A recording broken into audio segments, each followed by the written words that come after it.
তাদের উদ্দেশ্যে বলার কোনো কিছু নাই ভাই, গুপ্তরা গুপ্ত ছিল এবং গুপ্ত আছে, সারা জীবন গুপ্তই থাকবে, মাথা উঁচু করে দাঁড়াতে পারবে না। না, বন্ধ হয়ে গিয়েছে, যখন ইনকাম বন্ধ হয়ে যায় তখন ওটা ভালো চলে না, ভালো লাগে না। সো এই রাস্তাটা একটা বন্ধ হয়েছে, বাট আদার্স রাস্তা খুলে গিয়েছে, সেইগুলো রাস্তা দিয়ে ইনকাম হচ্ছে, সেগুলো হবে।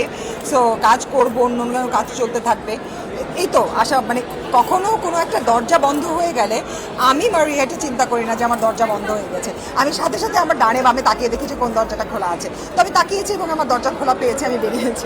হ্যাঁ, এটা তো সত্য কথা, যারা স্ট্রেট ফরওয়ার্ড হয়, যারা সত্য কথা বলে থাকে, যারা উচিত কথা স্পষ্টবাদী হয়ে থাকে, তাদেরকে মানুষ দেখতে পারে না, এবং আমাকেও অনেকেই দেখতে পারে না এই কারণে। বাট আমি সেগুলোকে ফোকাস করি না।